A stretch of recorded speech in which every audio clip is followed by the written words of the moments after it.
Sean todos muy bienvenidos. Nos alegramos en el Señor en continuar juntos escudriñando este libro del Antiguo Testamento, el libro de Miqueas. Invitamos a aquel que lo desee a dirigir su mirada hacia el capítulo número 2, donde dice la palabra de Dios de esta manera: Ay de los que en sus camas piensan iniquidad y maquinan el mal, y cuando llega la mañana lo ejecutan porque tienen en su mano el poder. Codician las heredades y las roban, y casas y las toman, oprimen al hombre y a su casa, al hombre y a su heredad. Por tanto, así ha dicho Jehová: He aquí yo pienso contra esta familia un mal del cual no sacaréis vuestros cuellos, ni andaréis erguidos, porque el tiempo será malo. En aquel tiempo levantarán sobre vosotros refrán, y se harán endecha de lamentación, diciendo: Del todo fuimos destruidos, él ha cambiado la porción de mi pueblo. ¿Cómo nos quitó nuestros campos? Los dio y los repartió a otros. Por tanto, no habrá quien a suerte reparta heredades en la congregación de Jehová. No profeticéis, dicen a los que profetizan. No les profeticen, porque no les alcanzará vergüenza.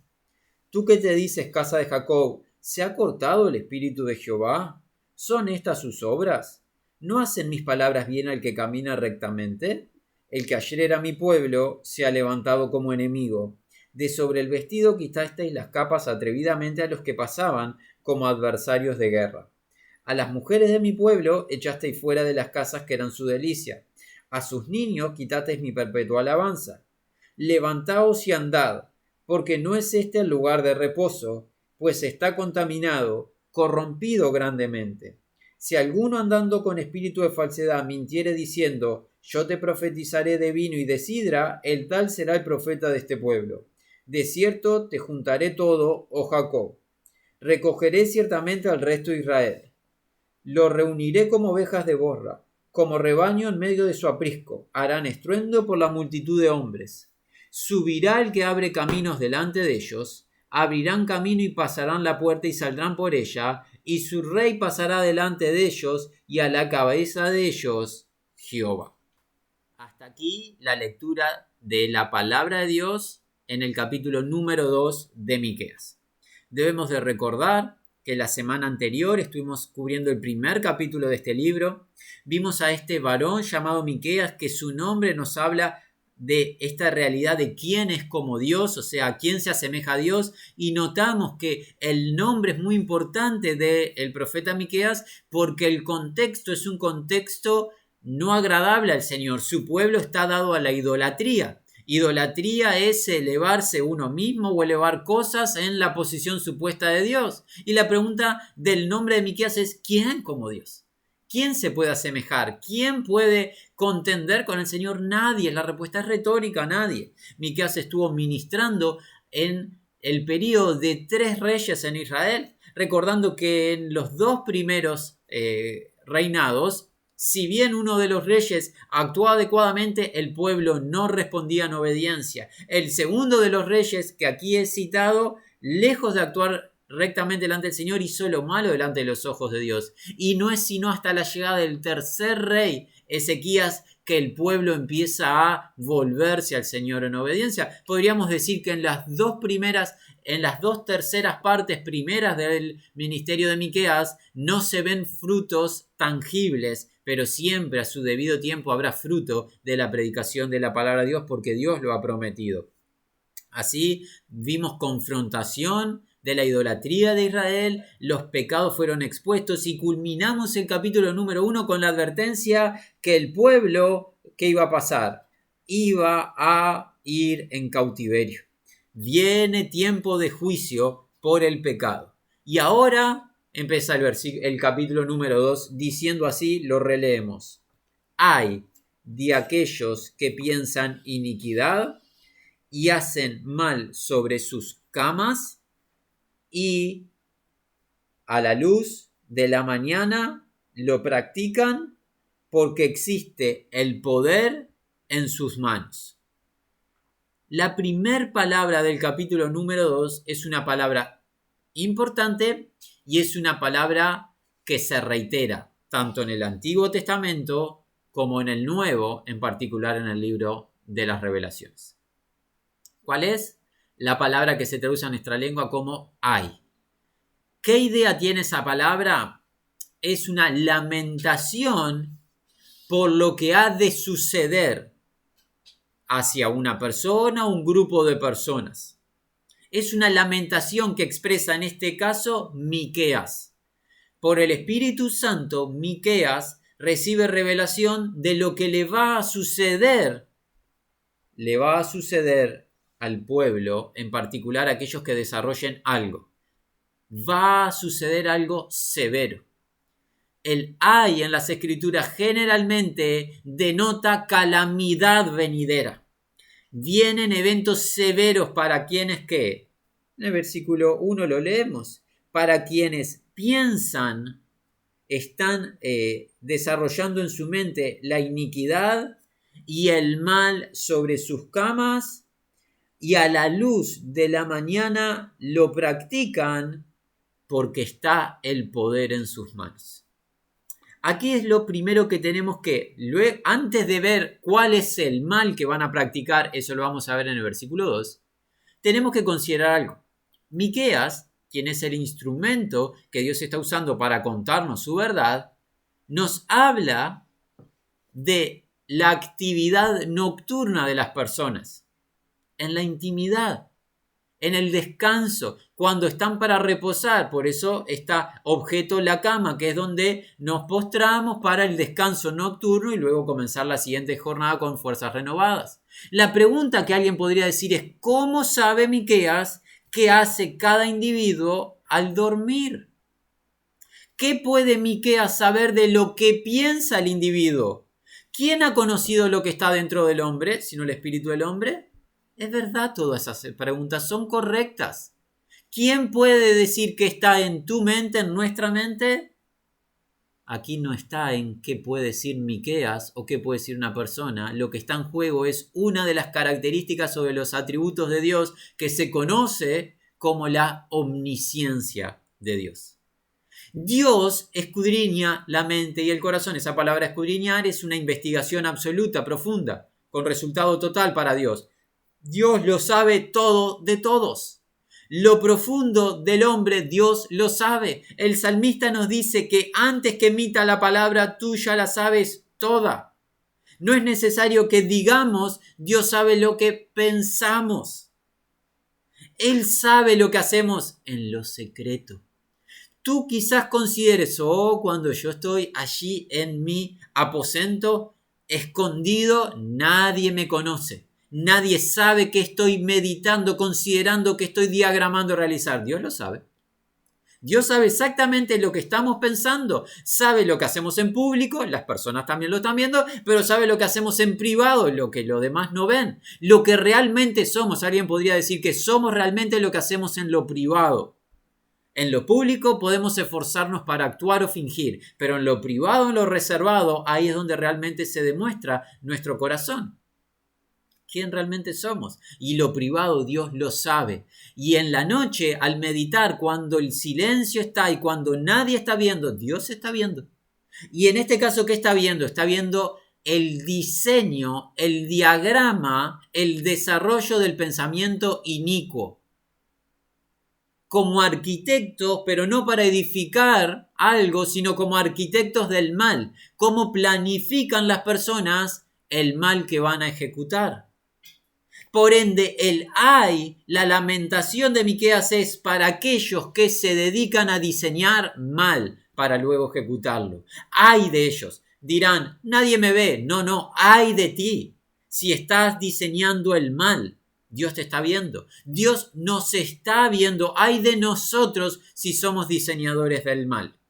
Dios nos está viendo y Dios es un juez justo. Ahora, ¿qué tipo de mal? Tú podrás decir, si eres estudiante de las Escrituras, recuerdo a Isaías. Isaías habla de ayes en su libro, ciertamente, en el capítulo número 5, es un reiterativo de ayes. Recuerdo también, ¿a quién? A Jeremías, también habla de ayes. Y todos esos ayes son por la mala conducta de las personas y en particular en el trato hacia otros.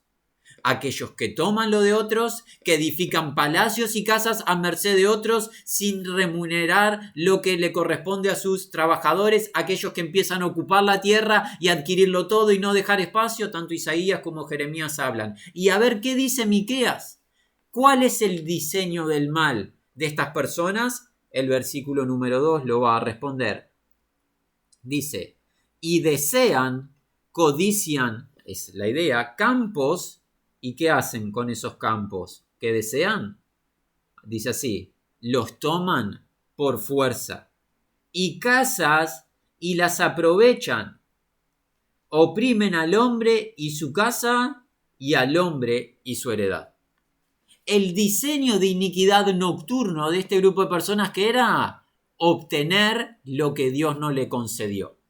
Dios a cada uno de nosotros nos ha dado vida, nos ha dado un cuerpo, nos da aire para respirar, nos ha dado ciertos bienes materiales, nos ha dado una familia y Dios mandata en su palabra que tengamos contentamiento con lo que nos dio. A alguno le habrá dado ciertas cosas, a alguno le habrá dado otras, pero ha sido misericordioso, compasivo para con todos y en especial nos ha dado a todos ¿a qué? A su Hijo Jesucristo, el tesoro absoluto, el obsequio de la vida y la vida eterna en Él. Pero Dios no se agrada en nuestra avaricia, que significa desear obtener lo que no se nos adjudicó. Ay de aquellos que diseñan el mal y como tienen fuerza para ejecutarlo van y lo ejecutan. ¡Qué mal! Obtener lo que Dios no les adjudicó, obtenerlo de su prójimo. ¿Cómo lo obtienen? Por fuerza. Es lo que dice el versículo 2. Desean los campos de sus prójimos y van y por la fuerza los obtienen. Y desean las casas de otros y las aprovechan, se las quedan, ocupan, invaden, adquieren por lo aquello que no trabajaron, por lo que no se esforzaron. Fue el esfuerzo de otros y ellos se lo quedaron a la fuerza. ¡Ay! Esto trae consuelo cuando vemos que hay un mundo en el que habitamos corrupto, presidido por el adversario, y vemos que aquellos que tienen la fuerza muchas veces menosprecian, oprimen, maltratan y adquieren lo que no les corresponde. Pero Dios sigue diciendo, ay, si eres uno de ellos.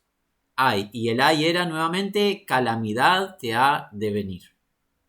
Viene una experiencia severa si estás en este grupo y no te arrepientes.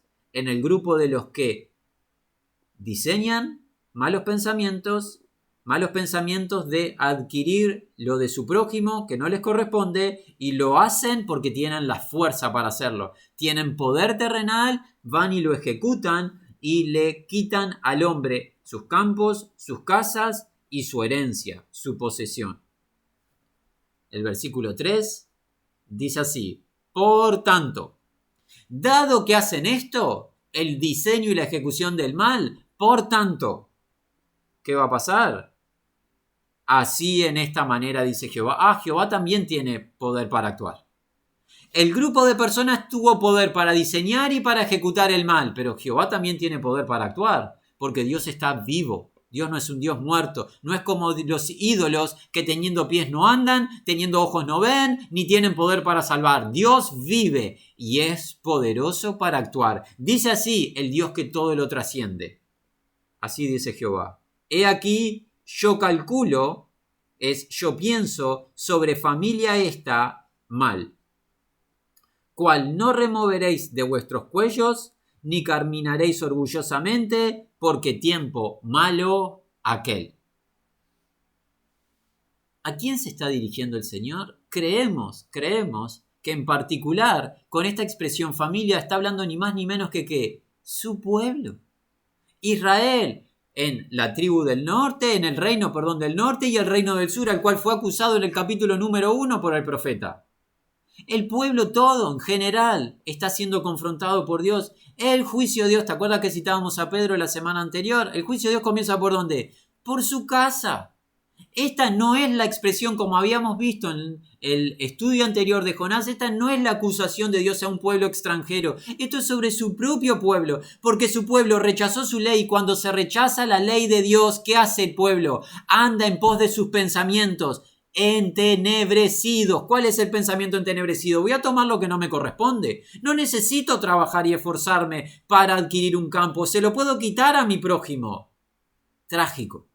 Trágico alejarnos de la ley de Dios, de la palabra de Dios y andar en nuestra mente entenebrecida, en nuestro corazón engañoso. Pero Dios no es ajeno a nuestro mal, sino que está diciendo, viene mal sobre este pueblo, sobre esta familia. Tal mal que ¿qué? Que no se lo van a poder quitar del cuello, ni van a poder ya andar caminando orgullosamente, porque viene el tiempo malo aquel. Y aquí es donde necesitamos nuevamente reflexionar en los atributos de Dios. Hoy citamos uno de los atributos de Dios. ¿Cuál era? La omnisciencia de Dios. La capacidad de Dios de saberlo todo, de todo tema y de toda persona. Saber incluso los pensamientos secretos. Ahora es necesario ver otra característica de Dios. Dios no es tentado por el mal ni él tienta a nadie. Y Dios no es malo, sino que es Dios bueno. Ahora, ¿cómo leemos en este texto y en otros muchos textos que Dios va a hacer mal? Se debe de comprender que el mal que se cita es la respuesta de la rebelión del hombre. Dios no es el génesis del mal. Dios no es maligno ni produce mal como nuestro adversario. Nuestro adversario produce el mal y su objetivo es producir el mal, la calamidad en las personas. Dios es bueno. Su propósito es bendecir. Como lo sabemos, el libro de Génesis capítulo 12, el llamado a su amigo Abraham, en la simiente de Abraham que es en Cristo, todas las familias serán benditas. El objetivo de Dios es bendecir. Entonces, ¿cómo leemos que Dios va a hacer mal? El mal que se cita aquí es la respuesta de la rebelión del hombre. Es el castigo que le corresponde al hombre. No es un mal por producir mal. No es que Dios disfruta de causarle mal al hombre. Es la respuesta que nos corresponde cuando nos rebelamos a su palabra. Se debe escudriñar bien la palabra de Dios y tenemos que conocer a Dios en cómo Él es. Es un juez justo. No produce mal por producir mal, sino que este mal es la respuesta a la rebelión de su pueblo, al rechazo de la ley de su pueblo y, digamos, a la idolatría de su pueblo. Su pueblo está idolatrando no solo dioses paganos, sino que su pueblo se está idolatrando a sí mismo. ¿Por qué? Porque están actuando en pos de sus propios deseos. ¿Cuáles? Por ejemplo, tener lo que no se les dio, lo que no se les adjudicó. Quiero tener un campo que no me pertenece, lo voy a obtener, porque yo gobierno mi vida y tengo que hacer lo que yo deseo. Eso es idolatría, me estoy adorando a mí mismo, estoy rechazando el gobierno del Señor y estoy haciendo lo que yo deseo hacer. ¿Sabes qué? Eso no es ni más ni menos que la filosofía del mundo presente. Haz lo que deseas, lo que quieras hacer, hazlo, está bien si tú lo anhelas. Eso es abominable delante de Dios. Eso es rechazable por Dios y nunca va a traer una dicha, un beneficio perdurable, como la palabra de Dios que es buena y su voluntad es agradable y perfecta. 4. En ese día, en ese tiempo, en el tiempo malo aquel, se levantará sobre vosotros un proverbio, y lamento con lamentación se convertirá diciendo, devastados somos, destruidos, la porción de mi pueblo él ha cambiado, cómo ha sido removida de mí, apostasía, nuestros campos él ha dividido. Un proverbio, ¿qué es? Bueno, el libro de los proverbios lo aprendemos como una expresión de sabiduría. En los proverbios vemos a la sabiduría como una mujer y ¿quién la obtiene? Aquel que se humilla y teme a Dios obtiene la sabiduría. El proverbio instruye. En este caso, ¿de qué somos instruidos? Que si vives para hacer tus deseos y causar mal, viene devastación. Ese es el proverbio y la sabiduría que obtenemos aquí. Viene devastación sobre el pueblo. ¿Viene qué? Ser destituidos y destruidos y cambiar la herencia que correspondía en la tierra por cautiverio. Ese es el tiempo malo que va a venir sobre el pueblo. Cautiverio. ¿Consecuencias de qué? De alejarse de la ley de Dios, de alejarse del Dios vivo y verdadero, de rechazarlo a Él e ir en pos de las ilusiones, los ídolos. Esa es la sabiduría que obtenemos. ¿El proverbio cuál es? Si rechazamos al Señor y vamos en pos de lo abominable, de la idolatría, de los deseos de nuestro corazón, vamos a padecer consecuencias. Esa es la sabiduría que obtenemos en este texto. Deberíamos de adquirirla, atesorarla, para no pecar contra el Señor, para postrarnos delante de Él, humillarnos, arrepentirnos, y Él siempre nos va a recibir, siempre que haya tiempo, y el tiempo es hoy. Vamos a hablar de eso inmediatamente. Dice, por tanto, en el 5, nadie será o habrá a ti para arrojar cuerda por suerte en la asamblea de Jehová. Esta expresión pareciera, si bien no tenemos garantía absoluta, pareciera como esa cuerda que se arroja, ese cordel que se arroja como rescate. No hay quien rescate. En la asamblea están todos involucrados. No hay rescate en la medida que se continúe con esta actitud rebelde. No va a haber a quien aferrarse humanamente hablando en la familia de Israel, en el pueblo de Israel. Como no cambie el pueblo y se vuelva al Señor, no habrá cuerda de rescate. Es la idea del versículo 5. 6. No profeticéis quienes profetizan. No profeticen estos, no retornen reproche o desgracia. Pareciera ser la idea que Miqueas, Jeremías, Isaías es contemporáneo a Miqueas y el ministerio de Isaías tiene reiteraciones en algunas porciones. Vamos a hablar de eso en el capítulo 4 acerca del reino.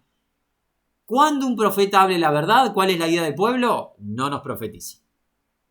No nos profeticen la palabra de Dios. Decidnos cosas halagüeñas, llegó a decir el pueblo. Cosas agradables a nuestro oído. No queremos escuchar la verdad de Dios. En Isaías en el capítulo 30 tú puedes leer de eso. En Jeremías en el capítulo 5 tú puedes leer de eso. Y en el nuevo pacto, en 2 Timoteo que estudiamos anteriormente, en el capítulo 4 Pablo llegó a decir, va a llegar un tiempo donde no van a soportar la sana doctrina. Se van a amontonar sobre sí falsos habladores de palabras que no convienen. Son estos días. Los días en donde la gente no quiere oír. Es más, aquellos que alguna vez escuchan de esta palabra que se está ministrando aquí, pero en todas las localidades se anuncian, cuando toca porción de juicio, no, eso no. Eso no le gusta al oyente. Es incorrecto. La palabra del profeta es fundamental, amados amigos. Tú dirás, qué severa, qué dura, es necesaria. Primero para el que está hablando, la necesito para mi vida. Y segundo para los que están escuchando, porque el ministerio de los profetas hebreos nos conduce al arrepentimiento. Es una palabra que confronta nuestro orgullo, nuestra vanidad, nuestra rebelión, nuestra iniquidad, nuestras tinieblas, para que volvamos nuestra vida a Dios y Él nos sane, nos limpie, nos perdone y nos salve. Sin los profetas hay vanidad y hay orgullo pensando que somos buenos. Pero Dios nos ve de una manera distinta. Hablaremos de eso más adelante, cuando el grupo de hacedores de iniquidad pensarán, el Señor está con nosotros, no viene mal. Tal es así, tan errante puedo llegar a estar de imaginar que agrado a Dios cuando ando en malicia. No, Dios no se agrada de mi pecado. Dios quiere sanarnos de nuestros pecados. Así que es necesario que los profetas profeticen. Pero el pueblo dice, no nos profeticen, la verdad. Hablanos palabras halagüeñas. A Jeremías le querían quitar la vida porque decía, se va en cautiverio el pueblo. Le querían remover la vida. No nos digan eso, díganos paz. Pero no hay paz. 7. Dice, tú dices, aquellos de la casa de Jacob, se ha cortado el espíritu de Jehová, si estas son sus obras, o sea, culminó el Señor, bueno, estas son sus obras, viene el cautiverio, culminó, pero no está entendiendo el pueblo que es producto de su pecado, está ciego el pueblo no comprende que el Señor está actuando severamente porque el pueblo se alejó de Dios. Y el Señor sigue diciendo esto. Mira la pregunta del Señor a través de Miqueas. En el versículo 7 dice, ¿no mis palabras hacen bien al que correcto camina? Cuando nos volvemos al Señor y buscamos la justicia que es a través de la fe, su palabra es dulce como la miel. Pero ¿por qué no la puedo soportar la palabra? Porque no quiero la justicia de Dios. Estoy caminando no rectamente, sino que estoy caminando en pos de mis deseos. Por eso es que pienso que el brazo del Señor se cortó para salvar, sus obras son malas. Eso demuestra la ceguera espiritual en la que me encuentro. Dios siempre es justo. La Escritura dice, antes sea todo hombre mentiroso y el Señor veraz. Cuando somos confrontados, Él es digno de alabanza y nosotros somos hallados transgresores. Nunca alguien le va a hallar iniquidad al Señor. Nunca alguien contenderá con el hacedor y vencerá. No es buena cosa contender con el hacedor. 8. Ayer mi pueblo, como enemigo, se ha levantado, opuesto, con vestido. Gloria se han quitado, como pasan seguros los que retornan de la guerra. Si bien queda un poco tosco al leerlo, parece ser la idea esta. El pueblo, su pueblo, el cual redimió, se convirtió en su enemigo, en el enemigo del Señor. ¿Por qué? Porque rechazan la voluntad del Señor y se han ido en pos de lo ídolo, de lo vano, de lo que no conviene. ¿Y qué hace su pueblo, el cual ahora anda como su enemigo? Su pueblo, en su malicia, a los que pasan por territorio hebreo, la tierra prometida, la tierra que Dios valora, les remueven sus vestidos, les quitan sus vestidos, los vestidos de gloria, como si fuesen enemigos de guerra. Israel tendría que ser un pueblo de justicia, de paz, de seguridad. Hablaremos de eso en la esperanza que tendremos en este mismo libro acerca del reino. Pero en esta porción no solo no hay seguridad, no hay paz, no hay justicia, sino que los que pasen por el territorio se les va a despojar de sus vestidos. Hay rapiña. Como si los que pasan fuesen enemigos de guerra, hay que rapiñarles los vestidos. Es lo que está haciendo el pueblo. Y es por eso que viene el cautiverio y es por eso que viene el mal sobre el pueblo, por la mala conducta. No están amando al prójimo como a sí mismo, están menospreciando a su prójimo. No está representando el pueblo al Señor, ni la justicia del Señor. Están mal actuando. Es lo que confronta el Señor. Miren qué más hace. Por esto es que vemos el ay del versículo 1. Por todas estas cosas. Y el versículo 9 añade más pecado. ¿Cuál? Las mujeres de mi pueblo expulsaste fuera de sus casas sus delicias, sobre sus niños habéis quitado mi ornamento para siempre. ¿Qué significa las mujeres de mi pueblo expulsaste? La idea es repudio o divorcio. Los hombres del pueblo se han divorciado de sus compañeras, de sus esposas, lo cual Dios aborrece. Dios aborrece el repudio. Y si no es a través de las excepciones que solo en la Escritura se encuentran declaradas por el nuevo pacto, por el Señor Jesús y lo que cuenta 1 Corintios capítulo 7, si no es en el contexto de la verdad, esta conducta Dios no la acepta, no la avala. Es añadir pecado tras pecado. ¿Qué hacen los varones? Dejan, repudian, rechazan, expulsan a sus esposas. Y al expulsar a sus esposas, ¿qué consecuencia hay? Ellas son quitadas de sus casas, de la delicia de sus casas, y sus hijos, ¿qué se les remueve o se les quita? Su ornamento y la gloria les quitada a Dios. ¿Qué entendemos de esto?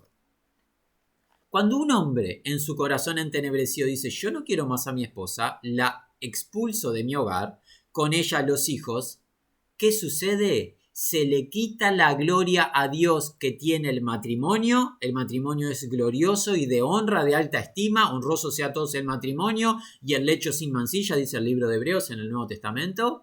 Y los hijos, en vez de crecer en el lugar adecuado que es junto a su padre y a su madre, pierden a su imagen paterna y van a ser instruidos y van a crecer sin la voluntad de Dios. La voluntad de Dios es unir a un hombre con una mujer y que ambos juntos engendren hijos y que ambos juntos desarrollen, los críen, los formen y que los hijos les honren. No es la voluntad de Dios que el hombre expulse a su mujer y que la mujer sola tenga que criar a los hijos. No es esa la voluntad de Dios. Por eso le está quitando gloria a Dios. Tú dirás, oh, yo vivo para la gloria de Dios, toda la gloria a Dios. ¿Te divorcias de tu esposa? ¿Sin argumento válido? Si lo estás haciendo, sabe que con tu conducta no estás viviendo para la gloria de Dios, le estás quitando gloria a Dios al divorciarte. Tú, que ya no ves a tus hijos, no le estás dando gloria a Dios. Amigos, el mundo tiene como práctica de vida el divorcio. El mundo tiene como práctica de vida el divorcio. Hoy cada día es más sencillo divorciarse. Es un acto cotidiano, natural. Es más, en nuestra nación tenemos lugares de eventos festivos que en su cartelería pública dicen que celebran casamientos, celebran cuando las personas se reciben de sus estudios y uno de los textos que hemos leído, se celebran divorcios. En ámbitos festivos, en ámbitos en donde las personas se reúnen a conmemorar algún evento, una de las conmemoraciones es el divorcio. No debería de ser un motivo de jocosidad o de celebración. Le quita la gloria a Dios. Dios es glorificado en la familia, en que se una un esposo con su esposa, que engendren hijos, que los hijos sean respetuosos, les honren, los respeten. No es glorificado Dios en que el esposo expulse a su esposa. Va a ser quitada la gloria en que los hijos crezcan sin el padre. Es lo que dice el versículo 9. Por estas cosas hay. Cuánta maldad, ¿verdad? Y todo esto comenzó, ¿por qué? Por la idolatría del pueblo. Cuando decimos no a la ley de Dios y decimos no a Dios, grábalo. Todo lo que vendrá después es pecado tras pecado, tiniebla tras tiniebla, porque nuestro corazón es engañoso. Nadie puede hacer lo bueno sin la confianza en el Señor, porque no hay bueno ni aun uno, no hay quien entienda, no hay quien haga lo bueno, no hay siquiera uno. 10. Levantaos es el primer imperativo que leemos. Levantaos, y el segundo imperativo es la razón. Andad. Hay que levantarse para andar. Y nos vamos a levantar y andar, ¿con qué fin? Porque no esté reposo, porque ha sido corrompida y será enlazada con cuerda debilitada. Levántense y anden, y ese andar es para ir al cautiverio. ¿Por qué? Porque no está el reposo aquí. Si conoces las escrituras, tú sabrás que esa palabra reposo es fundamental. La palabra reposo que comienza cuando Dios culmina su obra, su creación, y Él reposó. La palabra reposo que es la porción que le correspondía al pueblo al cual Dios redime por promesa a Abraham en esa tierra prometida, la leche que fluiría, leche y miel, tierra de reposo. Reposo que el libro de Hebreos nos cuenta que no obtuvo el pueblo, la mayoría de ellos por incredulidad. Reposo que hoy está vigente y al cual accedemos por fe en Cristo Jesús. Y que nadie se quede, mire que nadie se quede corto por incredulidad de no acceder al mismo. El reposo es la voluntad de Dios. ¿Quién reposa de sus obras? El que cree en Cristo. Obtiene salvación no por mérito ni por obra, sino por la obra de Cristo. Pero aquí, en la tierra, dice el Señor, marchen porque no está mi reposo. Es tragedia.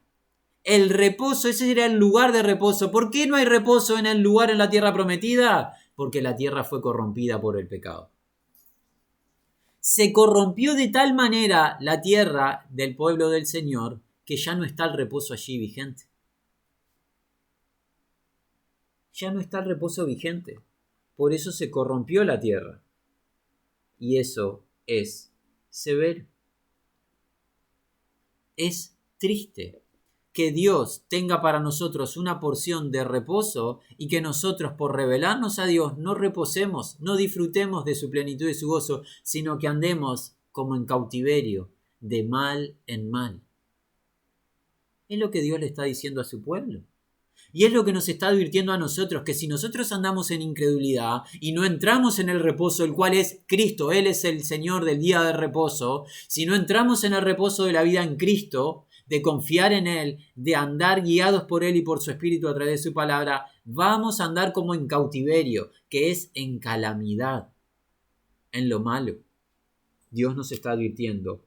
Levántense, anden, porque aquí no está mi reposo, porque se corrompió, está impura la tierra y ella se enfermó, se debilitó. El 11. Si hombre caminase en espíritu de falsedad, que es de mentira, y hablase mentira, la profetizare a ti de vino y bebida fermentare, ¿qué va a pasar? Él se convertirá en el profeta del pueblo este. Si hay un hombre, en vez de Miqueas un varón de Dios, o Isaías, que era contemporáneo, que hablaban la palabra de Dios, pero en vez de Miqueas o Isaías o cualquiera de los profetas hebreos fieles a Dios en su palabra, se levanta uno hablando engaño, mentira, hablando lo que es el resultado del alcohol, que el alcohol siempre nubla la visión, ese se va a convertir en el profeta del pueblo. Eso sí será aceptable por el pueblo.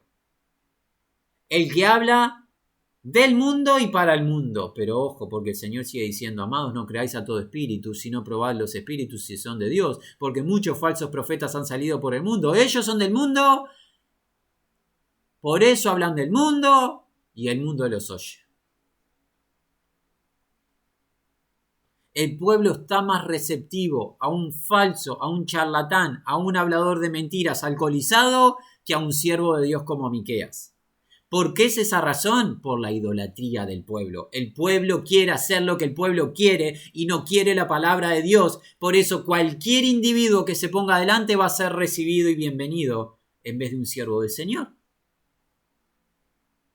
Amados, que no nos suceda.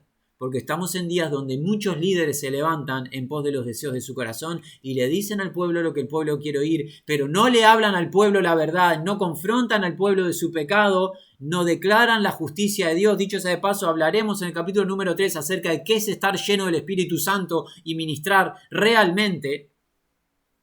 Lo vamos a aprender un poquito más adelante en la siguiente semana, si Dios lo permite. Y es muy distinto a algunos de los líderes del presente, lo que hacen y supuestamente ministran llenos del Espíritu Santo, diciendo cosas que Dios no mandó, haciendo cosas que Dios no estableció y no confrontando nuestro pecado, no declarando el juicio para que nos volvamos a Dios arrepentidos y recibamos su salvación, su sanidad. No nos hablan de las consecuencias del pecado, de la muerte eterna, del fuego eterno que ha devorado a los adversarios. No nos están contando eso algunos líderes, más bien nos están diciendo cosas que son agradables a la carne, que suenan dulces al oído, pero que no salvan.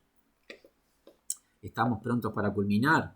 Y alguien dirá, hermanos, creemos que esto es verdad, pero ya van 2 capítulos enteros de juicio tras juicio, palabra de dolor tras palabra de dolor, ciertamente. Pero Dios, que es tan bueno, no nos deja sin esperanza. En medio del juicio, en medio del mandato al cautiverio que viene, Dios siempre nos da esos destellos de esperanza. Mira el versículo 12 y 13, dice así. Juntaré, 2 veces, énfasis. Juntaré a Jacob, todos. Congregaré, énfasis nuevamente, el remanente de Israel. Unión, o sea, los va a unir. Los pondré como rebaño de Borra, como rebaño en medio de su aprisco. Harán gran estruendo por hombres. En medio del tiempo malo que viene y la calamidad, Dios anticipa un tiempo de restauración hacia futuro. No va a ser destruido totalmente el pueblo. ¿Por qué? Porque Dios tiene un remanente en Israel. Y a ese remanente lo va a juntar, a ese remanente lo va a congregar y los va a poner como un rebaño. Ahora recordamos que el Señor es el pastor. ¿Y quién es el buen pastor que forma este rebaño? Libro de Juan, Evangelio de Juan, en el Nuevo Testamento, el Señor Jesucristo, el Señor de gloria, Cristo Jesús, el Mesías Salvador. ¿Qué va a hacer? Como rebaño va a juntar a su pueblo, que es semejante a ovejas, y van a estar juntas esas ovejas ¿Y qué va a suceder? Va a haber un gran estruendo. ¿Por qué gran estruendo? Por la cantidad de integrantes del rebaño. Dios anticipa un tiempo de restauración. Una multitud de su pueblo va a ser redimida y eso va a liderarlo el Señor Jesús como el buen pastor. En el 13, ascenderá el que abre brecha delante o en la faz de ellos.